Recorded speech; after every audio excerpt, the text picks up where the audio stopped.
ते ऑलरेडी किल्ल्याच्या बुरुजाची पडझड झाली आहे तरीसुद्धा त्या ठिकाणी ते बसले. तर आपण त्या ठिकाणी जाऊया आणि त्यांना जाब विचारूया आणि बघूया. त्यांना आपण प्रयत्न करूया आपल्याला पहिल्याच भाषेत शांततेने की खाली उतरा, त्याच्यावर चढू नका. जर नाही चाकले तर जे महाराष्ट्र किल्ल्याचा जीर्णोद्धार करायला पाहिजे आणि या जीर्णोद्धारासाठी खास सरकारने या गोष्टींकडे लक्ष दिलं पाहिजे असं मला तरी वाटतं. पनवेलच्या दिशेने जाणारी खाडी आणि त्या बाजूला त्या ठिकाणी स्वर्गीय डी.वाय. पाटील आंतरराष्ट्रीय विमानतळ बनतं आहे. त्या ठिकाणी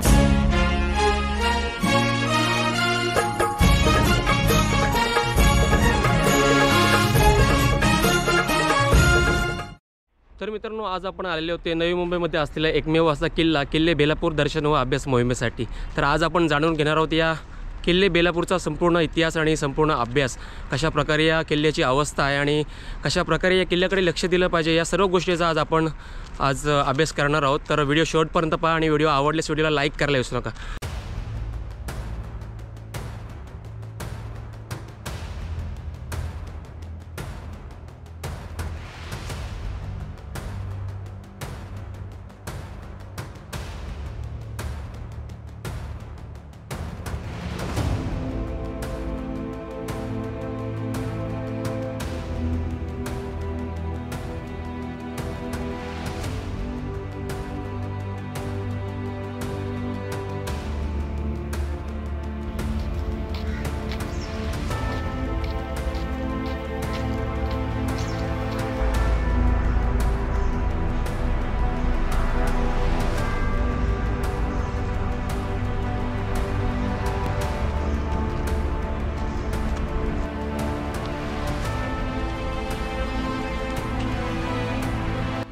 तर मित्रांनो, आपण पोचले होते किल्ल्याच्या पायथ्यापाशी. इथूनच बाण दिलेलं आहे आणि इथूनच आपल्या या किल्ल्याच्या दर्शन मोहिमेसाठी सुरुवात होणार आहे. अगदी सोपी चढाई आहे, जास्त काही चढ नाही आहे, कारण की आपण ऑलमोस्ट पायथ्याशी आलेलो आहे. एक छोट्याशा टेकडीवर हा उभारण्यात आलेला किल्ला आहे. तर आपण लगेचच सुरुवात करणार आहोत. आपण या बाजूने आलो इकडून आणि आता आपण असे किल्ल्याच्या दिशेने या बाजूने जाणार आहोत. तर मित्रांनो, आजच्या या अभ्यास मोहिमेसाठी आपण एकटेच आलेलो आहोत. आपली आज हे सोलो प्रवास करणार आहोत. अतिशय शांत असे वातावरण आहे, निसर्गाच्या कुशीत सूर्याचे थेट किरणंसुद्धा जमिनीवर पोचत नाही अशी जागा पाहू शकता आजूबाजूला तुम्ही. किती शांत असं वातावरण आहे. आता आपण किल्ल्याच्या दिशेने सर करतोय. मित्रांनो, इथे आल्यानंतर तुम्हाला अनेक वन्यजीव पाहायला मिळतील, कारण की आजचा जो औद्योगिक किंवा शहरीकरण चाललेलं आहे त्याच्यामध्ये जे इथले पक्षी प्राणी, काही प्राण्यांच्या दुर्मिळ प्रजातीसुद्धा गायब होत चाललेत. आणि बेलापूरचं हे किल्ला जर आपण पाहायला गेलं तर अशा वन्यजीवांसाठी एक वरदान सध्या लाभत आहे. आताच मला जस्ट एक घोरपट दिसली, एक कोकिळा दिसलं आणि या बेलापूरच्या जंगलामध्ये पाहून मला खूप आनंद झाला की अशा प्रकारचे वन्यजीव या ठिकाणी सुद्धा आहेत. त्यामुळे सर्व मी निसर्गप्रेमींना एक आवाहन करेन किंवा इथे येणाऱ्या सर्वांसाठी आवाहन करेन की इथे आल्यानंतर तुम्ही शांती ठेवा. आपण त्यांच्या एरियामध्ये आलो त्यामुळे त्यांना त्यांचं जीवन सुखाने जगू द्या. मित्रांनो, आता आपण आलेलो ते किल्ल्याच्या एका सुरुवातीलाच आपल्याला एक बुरुज पाहायला मिळतं आणि इथूनच कदाचित ते किल्ल्याचं महाद्वार असावं. हे समोर आल्यानंतरच आपल्याला एक फडकळीस आलेला असा एक दरवाजासारखा भाग दिसत आहे. काही मुलंसुद्धा आहेत, शिवप्रेमीसुद्धा आहेत या ठिकाणी आलेली आणि जीर्णोद्धार केल्यानंतरच्या भिंती तुम्ही पाहू शकता.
आपले खास या ठिकाणी सूचना फलकसुद्धा पाहू शकतो.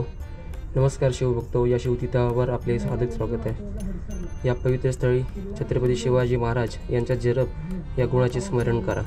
जय भवानी, जय शिवराय. मित्रांनो, आपण सध्या बुर्जाच्या भागामध्ये आणि या बुर्जाच्या भागामध्येच या ठिकाणी छत्रपती शिवाजी महाराज यांचं या ठिकाणी मूर्तीचं प्रतिष्ठापना केलेली आहे आणि खाली आपण या ठिकाणी पाहू शकता महादेवाचं सुद्धा शिवलिंग आहे आणि या बाजूला आपण एक नंदी पाहू शकता. असं हे बुरुज आहे आणि बुरुजाला ह्या आतल्या बाजूने आपण देवड्यासुद्धा पाहू शकता. छोट्याशा अशा देवड्या आहेत, बहुतेक मशालीसाठी किंवा देवांसाठी असाव्या. आणि दिवाळीच्या या टायमामध्ये दिवाळी जेव्हा सण या ठिकाणी साजरा केला जातो तेव्हा या ठिकाणी दीपोत्सव महोत्सवसुद्धा साजरा केला जातो. त्यामुळे मंदिराची आजूबाजूला तुम्ही स्वच्छतासुद्धा चांगल्या पद्धतीने पाहू शकता.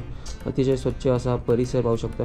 आणि नुकतीच दिवाळी झाल्याकारणे या ठिकाणी दीपोत्सव सोहळासुद्धा साजरा करण्यात आला, तो सर्व येथील शिवभक्तांच्या वतीने.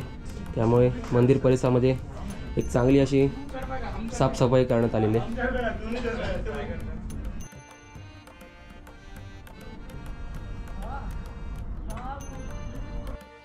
मित्रांनो, आता चारी बाजूने किल्ल्याचं दर्शन घेऊ, त्यानंतर या किल्ल्याचा संपूर्ण इतिहास आणि किल्ल्याची माहिती जाणून घेऊ.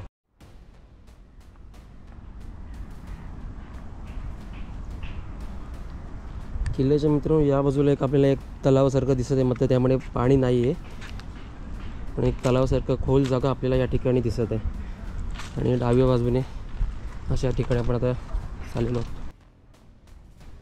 या ठिकाणी सुद्धा एक प्रशस्त अशी मोठी जागा आहे. आपण पाहू शकता कदाचित बुरुज असावं, पण बुरुजासारखं वाटत नाही आहे, कारण की वरसुद्धा दगडी या ठिकाणी तुम्ही पाहू शकता लाद्या.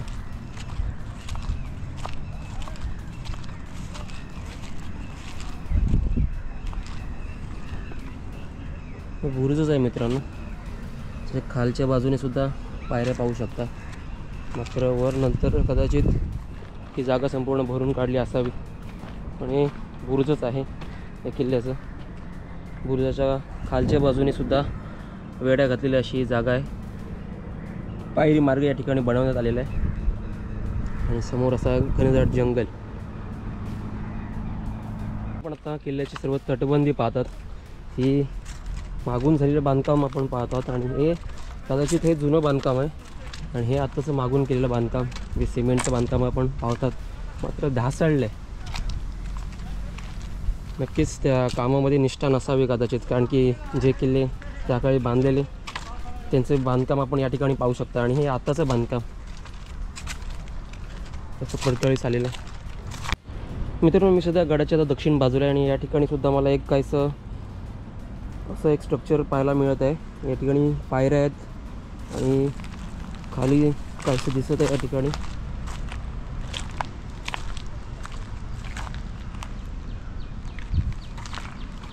या ठिकाणी सुद्धा काही पाहू शकता, मात्र हे काय आहे याचं मला सुद्धा सध्या नॉलेज नाही आहे. काही या ठिकाणी सूचना फलकसुद्धा लावण्यात आलेलं नाही आहे. या ठिकाणी काहीशा पुरातन इमारतीसुद्धा दिसत आहेत. वाड्यांची पडझड झाली सुद्धा दिसत आहे. या बाजूला सुद्धा काही अवशेष आहेत वाड्यांचे, आपण पाहू शकता. आपण जवळ जाऊया त्या ठिकाणी.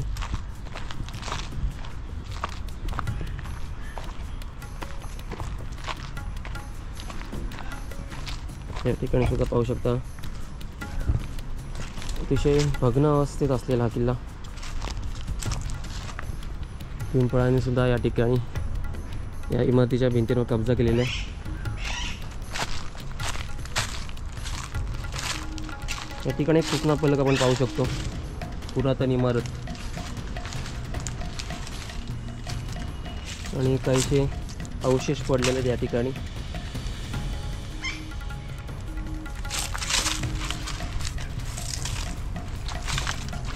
असे अवशेष पाहू शकता.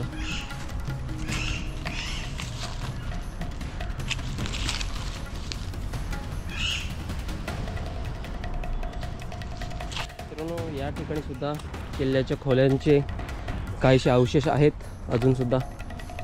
आपण खांब पाहू शकतो, संपूर्ण दगडी खांब आहेत या ठिकाणी.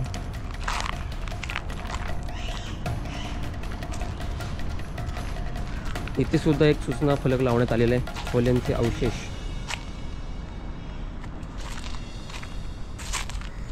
तर जंगल वाढल्या कारणाने इथले आपले अवशेषसुद्धा आहेत या ठिकाणी, मात्र ते पाहू शकता इथं वाढत्या झाडांमुळे सर्व लुप्त पावत चाललेत.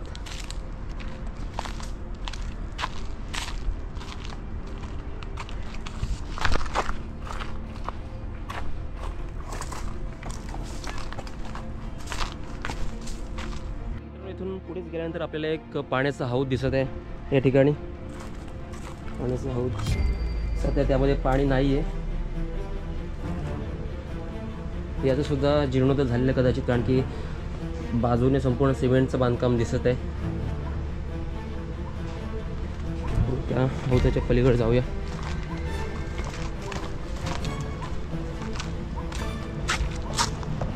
पलीकडचा परिसर दिसत आहे आणि लगेचच हे शहरीकरण पाहू शकता. हा लगेच इथे किल्ला आणि जवळपास 50 मीटरचं सुद्धा अंतर नसेल आणि इथे लगेचच या बिल्डिंग्स आपण पाहू शकता. कदाचित यामुळेच या किल्ल्याची सुद्धा पडझड झाली असावी. त्यावेळी शहरीकरणामुळे आपण सर्व विसरत चाललो आहे की आपला हा सुद्धा ठेवा आपल्याला जपायचा आहे. आपले किल्ले म्हणजे आपले मंदिर आहेत आणि ते आपल्याला जपायचे आहेत आणि हे परमकर्तव्य आपलंच आहे.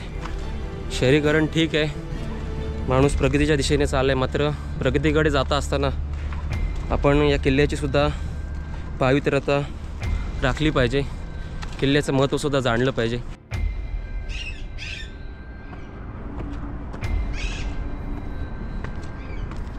अजून एका बुरुजावरती आलेलो आहोत आपण. किल्ल्याच्या अगदी मधोमध असलेला हा बुरुज, यावर सुद्धा एक झाड आलेलं आहे.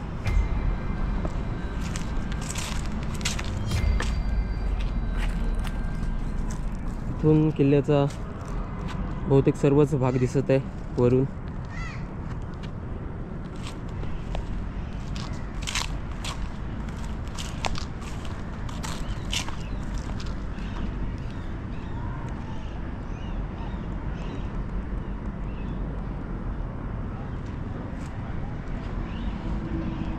तिथे सुद्धा शहरीकरण पाहू शकता.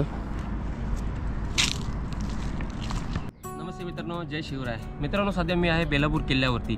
जर तुम्हाला बेलापूर किल्ल्यावरती यायचं असेल तर नजीकचं रेल्वे स्टेशन बेलापूर आहे आणि बेलापूर रेल्वे स्टेशनपासून तब्बल 1.5 ते 2 किलोमीटर अंतरावर हे बेलापूर किल्ला वसलेला आहे. बेलापूर स्टेशनवर आल्यानंतर तुम्ही तिथून ऑटो रिक्षाने या ठिकाणी या किल्ल्यापर्यंत येऊ शकता किंवा बेलापूर किल्ला जे जंक्शन आहे, जे आपली नवी मुंबई महानगरपालिका आहे, त्या पालिकेच्या अगदी समोर तुम्हाला बेलापूर किल्ल्याकडे येताना जाणारी कमान दिसेल. त्या कमानीजवळ उतरून तुम्ही या ठिकाणी चालत येऊ शकता. कमानीपासून तब्बल 200 ते 300 मीटर अंतरावर हा बेलापूर किल्ला वसला आहे. जास्त काही चढावं लागत नाही, चढायची श्रेणीसुद्धा सोपी आहे. सुरुवातीच्या काळात हा किल्ला पोर्तुगीजांच्या ताब्यात होता आणि या किल्ल्याचं नाव सॅबेझो असे होतं. त्यानंतर 16व्या शतकात जंजिऱ्याच्या सिद्धी याने हा किल्ला ताब्यात घेतला आणि मग 1737 साली मराठ्यांनी चिमाजी अप्पा पेशवे यांनी पोर्तुगीजांसोबत तब्बल 20 दिवस या ठिकाणी युद्ध करून हा किल्ला स्वराज्यात आणण्यात आला.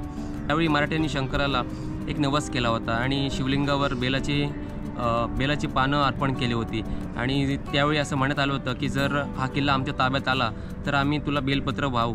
आणि त्यानंतर तब्बल 20 दिवस या ठिकाणी युद्ध झालं मराठे आणि पोर्तुगीज यांच्यामध्ये आणि त्या युद्धामध्ये चिमाजी अप्पा पेशवे यांनी हा किल्ला स्वराज्यात आणण्यात आला आणि त्यानंतरच या किल्ल्याला बेलाच्या पानांवरून बेलापूर असं नाव देण्यात आलं आणि या संपूर्ण परिसराला बेलापूर म्हणून सध्या ओळखलं जातं. तर या किल्ल्याच्या नावावरूनच या नवीमधील या नगरीला बेलापूर असं नाव देण्यात आलं. तर हा आहे या बेलापूर नावामागचा इतिहास. मित्रांनो, हा बेलापूरचा किल्ला जर आपण पाहायला गेलं तर व्यापारी मार्गासाठी खूप महत्त्वाचा होता, कारण की आपण जर जमिनीवरून होणारा व्यापार किंवा समुद्रमार्गे होणारा व्यापार यासाठी लक्ष ठेवणे या किल्ल्यावरून सोपं जात असतं. कारण की आपण जर पाहिलं तर अरबी समुद्र आणि ही संपूर्ण पनवेलची खाडी या किल्ल्याच्या अगदी जवळपास 100 ते 150 मीटर अंतरावरच आहे. त्यामुळे सागरी व्यापाराकडे लक्ष देणं या किल्ल्यावरून खूप सोपं होतं. त्यामुळे पोर्तुगीज असो किंवा अजून कोणते राजवटी असो, या सर्वांचा या किल्ल्यावरती लक्ष होता. म्हणूनच सर्व या राजवटी या किल्ल्याला त्यांच्या ताब्यामध्ये घेण्याचा प्रयत्न करतात आणि शेवटी हा किल्ला चिमाजी अप्पा पेशवे यांनी स्वराज्यात आणण्यात अगदी मोलाचा वाटा उचलला होता. तुम्ही जर लांबून या ठिकाणी येत असाल तर बेलापूरमध्ये तुम्हाला राहण्याची व्यवस्थासुद्धा होऊन जाईल. अनेक हॉटेल्स या ठिकाणी उपलब्ध आहेत आणि स्वस्त दरामध्ये तुम्ही या ठिकाणी येऊन राहू शकता. आणि बेलापूरपासून अगदी थोड्याच अंतरावर एक बेलापूर किल्ला अगदी खाडीलगतच वसलेलं आहे। तर म्हणजे इथे येण्यासाठी योग्य वेळ आपण जर पाहायला गेला तर ऑक्टोबरपासून ते मेपर्यंत तुम्ही या ठिकाणी येऊ शकता, कारण की पावसाचे दिवस नसतात आणि तुम्ही अगदी चांगल्या पद्धतीने किल्ला फिरू शकता आणि किल्ल्याचं दर्शन घेऊ शकता, किल्ल्याचा अभ्यास करू शकता या कालावधीमध्ये। कारण की पावसाळ्यामध्ये या ठिकाणी खूप झाडे झुडपं वाढलेली असतात आणि थोडंसं साप वगैरे याचा तुम्हाला धोका असू शकतो। त्यामुळे जर तुम्ही यायचं असेल तर ऑक्टोबर ते मे या कालावधीमध्ये या ठिकाणी या किल्ल्यावरती येऊ शकता। तर मित्रांनो, मी आता नुकतंच तुमच्यासोबत बोललो की किल्ला पडकळीस चालला आहे, तो आता नैसर्गिक कारणामुळे सुद्धा पडत असेल। मात्र काही असे महामूर्ख माणसं आहेत त्याच्या मागच्या बाजूला आहेत माझ्या किल्ल्याच्या बुरुजावरती, तर हे सुद्धा लोक किल्ला पडण्याच्या जो किल्ला पडतो किल्ल्याची पडझड होते त्यासाठी सुद्धा अशी नमुने कारणीभूत आहेत। कारण आता हे लोक किल्ल्याच्या बुरुजाच्या वरच्या बाजूला बसलेले आहेत, जिथे ऑलरेडी किल्ल्याच्या बुरुजाची पडझड झाली आहे तरीसुद्धा त्या ठिकाणी ते बसले आहेत। आता आपण त्या ठिकाणी जाऊया आणि त्यांना जाब विचारूया आणि बघूया, त्यांना आपण प्रयत्न करूया आपल्याला पहिल्याच भाषेत शांततेने की खाली उतरा, त्याच्यावर चढू नका, जर नाहीच ऐकले तर जय महाराष्ट्र। जाऊया आपण या ठिकाणी बुरुजाच्या दिशेने, वरच्या बुरुजाचा, कारण की किल्ल्यावरचा सर्वात उंच जागा आहे।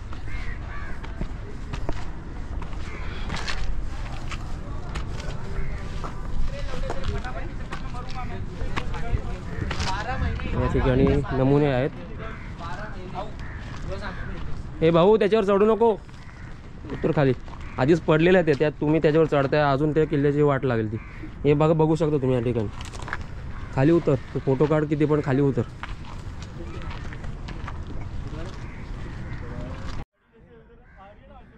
बुरुजाचा सर्व भाग पडकळीस आलेला आहे आणि तरीसुद्धा हे कार्टी याच्यावर चढले होते, आता त्याने मी खाली घेतलेलं आहे। मात्र ह्या गोष्टी झाल्या नाही पाहिजे। तुम्हाला सुद्धा मित्रांनो जर असे कोणी नमुने दिसले तर नक्कीच त्यांना खाली उतरवा, आधी प्रेमाने समजावा, जर नाहीच ऐकले तर मग मराठी इंगा दाखवा नक्कीच त्यांना।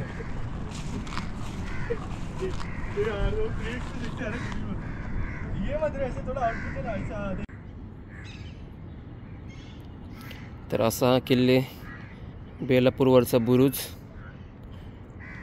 या ठिकाणी आपण पाहू शकता आणि हा संपूर्ण परिसर, इथून आपण JNPT रोडसुद्धा पाहू शकता, हायवे, आणि पनवेलच्या बाजूने ही गेलेली खाडी, पलीकडे आपण पाहू शकता त्या ठिकाणी स्वर्गीय दिबा पाटील आंतरराष्ट्रीय विमानतळ या ठिकाणी पाहू शकता, आणि हा JNPT रोड, त्या ठिकाणी उल्वे, वामन डोंगरी, वाळ ही गावं आहेत। आणि पलीकडे या ब्रिजच्या पलीकडूनच लगेच रायगड जिल्ह्याला सुरुवात होते आणि ब्रिजच्या ह्या बाजूने हे सर्व ठाणे जिल्ह्यामध्ये येतं। असा किल्ले बेलापूर। तर आपण ज्या बुरुजावर उभा आहोत तो बुरुज सुरक्षेच्या दृष्टीने खूप महत्त्वाचा बुरुज होता, कारण की या ठिकाणी तुम्ही छोट्या छोट्या खिडक्या पाहू शकता। या पहारेकरींच्या दृष्टीने खूप महत्त्वाचे होतं, कारण की या ठिकाणी सागरी व्यवस्थेवर लक्ष ठेवण्यासाठी ह्याचं खूप मोलाचं उपयोग होता। इथून आपण पाहू शकतो शत्रूला, आणि जर हमलाच करायचा असेल तर अशा प्रकारच्या जंग्या ज्या आपण पाहिल्या होत्या आधीच्या सुद्धा आपल्या रायगडच्या किंवा सुधागडच्या किल्ल्याच्या ब्लॉगमध्ये आपण पाहू शकता। प्रतापगडवर सुद्धा आपण अशा प्रकारच्या जंग्या पाहिल्या होत्या। शत्रूवर जर हमला करायचा असेल तर इथूनच तोफेच्या सहाय्याने, छोट्या तोफेच्या सहाय्याने आपण हमला करू शकत होतो, अशा जंग्या। आणि इथून असा दिसणारा संपूर्ण खाडीचा परिसर।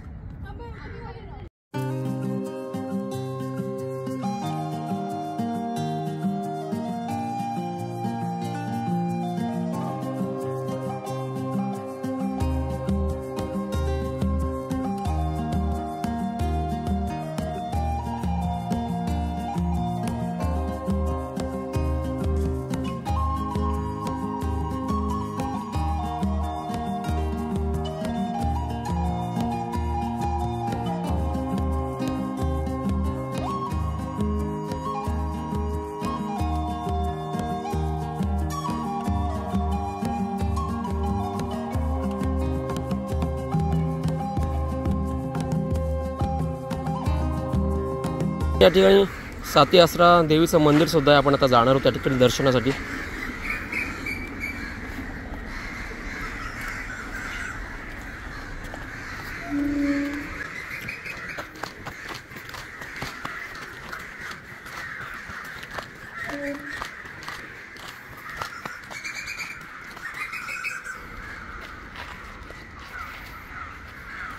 स्वयंभू साती आसरी माता देवस्थान.